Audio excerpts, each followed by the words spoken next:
All right. Now that one tank is emptied and the other is filled, let's get back to it. So the following week, I'm sitting at my desk. We've got a new supervisor in the squad now. Oddly enough, it's the guy that kicked me off the undercover assignment. He comes up behind me, taps me on the shoulder, and says, the SAC and the ASAC need to see you in the ASAC's office right away. So if you don't know what that SAC and ASAC are, SAC is spelled S-A-I-C. It stands for Special Agent in Charge. ASAC is Assistant Special Agent in Charge. Okay. There are two reasons why you get called to that office. Really good or really bad. They don't check in to see how you're doing. So I go to the ASAC's office, and he's in there. The SAC wasn't there yet. He says, hey, Ross, come on in, have a seat. He's all happy, and like, well, you know, they're like that sometimes when they're about to chew your ass out, because it's just another conversation for them. I'm thinking, what the hell did I do now? And he says, yeah, the SAC will be in a minute, and we'll talk. I said, the guy's name was Charlie White. I said, Mr. White, can I ask what this is about? He said, oh, sure, yeah. The FBI is conducting an investigation, and your work and personal phone numbers kept coming up. And they want to know why. I'm like, what? Well, I had no idea that the person they were investigating was the guy I had dinner with. And that's what my two bosses were calling me in to share with me, was that the FBI wants to talk to me. And they were trying to make sure that I knew they're probably going to pull up alongside me one day walking home. My office was 4 blocks from my house, from my condo. So I walk to work every day. He said, they're probably going to pull up alongside of you as you're walking to or from the office. They're going to tell you to get in the car, and they're going to take you to talk to you. Because the agents that wanted to talk to me were not like the guys doing bank robbery or organized crime. They were the men in black. They were the counter-espionage guys. Wow. And so that got me thinking about that dinner where, you know, I thought I was going to be pitched. It's because I was about to be pitched. So they just gave me that heads up. They said, do not get in the car with them. Oh. Keep both of our phone numbers handy and call us immediately from the spot. And get to the office. Well, it turns out that's not what they did. They called the office like they're legally supposed to, set the meeting up with the special agent in charge and me. Okay. And it was a female special agent in charge. She sat in on it. Nothing confrontational for me, because I was able to say that I was the lead advance agent for their visit. Right. Because of our continued relationship, they also had my personal number. Yep. And everybody was fine with that. I told the bosses that in the first meeting, that's why they had my personal number, was because I was inviting them to, you know, the Christmas party. I was using my work phone all day during the advance. The battery was dying. I had to have another phone. And that was a usual thing then. We didn't have the best cell phones. In fact, that was the first time we were issued cell phones. We didn't even have cell phones when I started. Wow. We had pagers. Wow. Yeah. We had pagers. So the office could get us, and we knew to find a payphone and call from the payphone. I got it. Then we were issued 2-way pagers. One that the screen flips up, and you have a little keyboard, a very small keyboard that you can type like a text message back and forth. And And then finally we got issued cell phones, but they were crappy cell phones and the batteries didn't last. So what happened in that meeting then? They knew, and this is where we learned, this guy was not a staffer. He was really not an embassy employee. And this is, an industry standard in the intelligence community. The intelligence officers work at the embassy, and they're usually a part of their equivalent to our Department of State, which in most other countries that have a cabinet position, instead of a secretary, they have a minister of whatever division. It's MOFAT, stands for Minister of Foreign Affairs and Trade. Okay. And this guy was supposedly, with MOFAT, the Affairs and Trade, when in all actuality, he was what we would call the chief of station. In the CIA, a station that they have overseas, the head guy or girl is the chief, not the special agent in charge. But that's the equivalent. This guy was the SAC of their country's spies for San Francisco. Okay. And as it turns out, they are known for trying to work with people they're not supposed to be working with. That's their job. Mm-hmm. But the FBI is protecting our country from that, even though this country was an ally. Mm-hmm. Of course. Yep. And so they said, we would like for you to have another meeting with him. And I looked at the SAC and I said, that's you. I don't make that call. Mm-hmm. Because that's not something we do. We concentrate on developing strong relationships, especially with other countries, protectees, because they're not used to that we're really protecting them. Mm-hmm.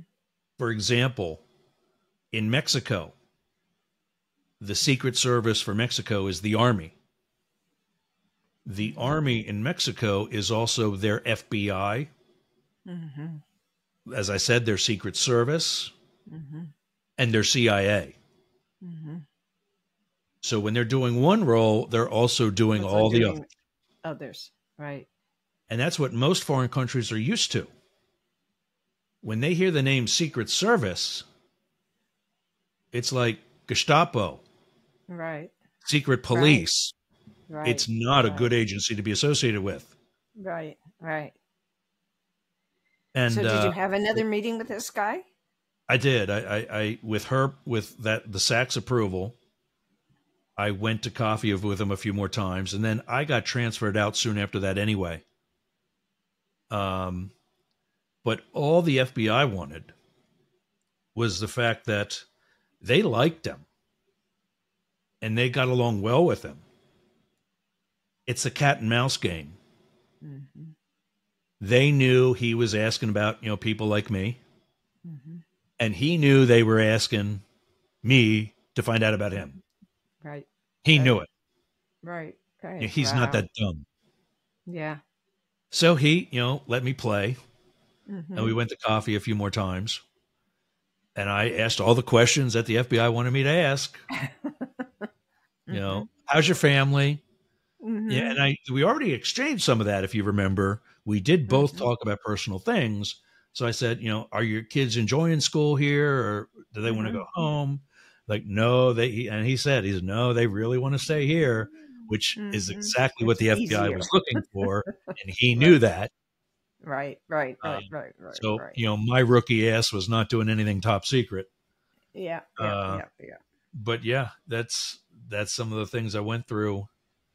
Wow. So when did you retire? November 2021.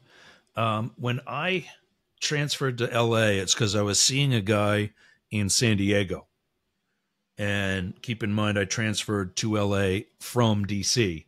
So, we're across the country from each other. And when the LA opportunity came up, I said, hey, you're moving to LA. I have an opportunity to move to LA. If you want, I'll take that. I'm not saying we move in together because we're still kind of new. But at least now we don't have to spend $1,000 every time we try to get laid. Mm-hmm. And he's like, yeah, that could be good. Well, it doesn't last much longer anyway, because he had his own issues and insecurity. And there seems to be like a running thing throughout the gay community where validation comes from who you've had sex with. If you're hot, it's because you've hooked up with somebody else that's also hot, and now you've got confidence. So he cheated a couple of times, and it didn't work out. But by that point, I was already transferring to LA. So I didn't want to be the guy that volunteered to take a transfer and then go back and say, oh, you know what? I had second thoughts. Can I stay here? That's not a good career move. Mm-hmm. So I go to LA. I'm meeting my new ASAC.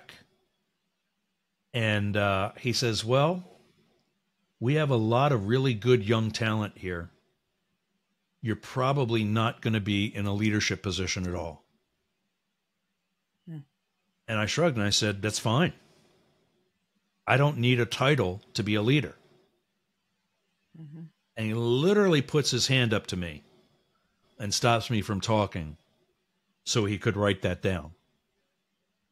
That's how impressed he was. That was the last time we talked about me being in any sort of leadership opportunity. Because it just wasn't. I asked about it, and it was like, oh, yeah, well, no, we don't really have the manpower. We need you elsewhere. One of the things I offered to do was when I first came on, like I said before, I was actually not the best student. And so there were some things I learned in training that I didn't really learn, and I still needed help. So my supervisor in the field office, in the Philadelphia field office, gave me a senior agent in our squad who went out with me in a lot of I helped him with his investigations. He helped me with mine. And I learned a lot better by on-the-job training, something that doesn't happen in the Secret Service. You come out of the police academy, you get assigned to what's called an FTO, a field training officer. Mm-hmm. You're still in training. You're not a cop yet. Mm-hmm. You are, but you're not kicked out on your own. Yeah. You're with a supervisor who's still supervising you. Mm-hmm. Secret Service doesn't do that. Mm-hmm. You come out of training and you're expected to be James Bond. Mm-hmm. And I wasn't. So this guy named Tim Speece really helped me out. I think, saved what could have been saved of my career. I offered to do the same thing with some of the problem children in LA that I already knew had a reputation Secret Service wide. Right. And I said, I can help fix that. I was there. Mm-hmm. That's me. Mm-hmm. 20 years ago, 18 years ago. Mm-hmm. And that never came to fruition. I mean, I was the agent in charge of paper clips. Oh, God. That's not entirely, it's an exaggeration. I was in an administrative squad where I helped manage a lot of the equipment, which was actually pretty cool. Mm-hmm. I oversaw the transition of government-owned vehicles. The take-home car that I had was owned by the Secret Service. Yeah. They changed a lot of the agencies changed to leasing those vehicles from the General Services Administration.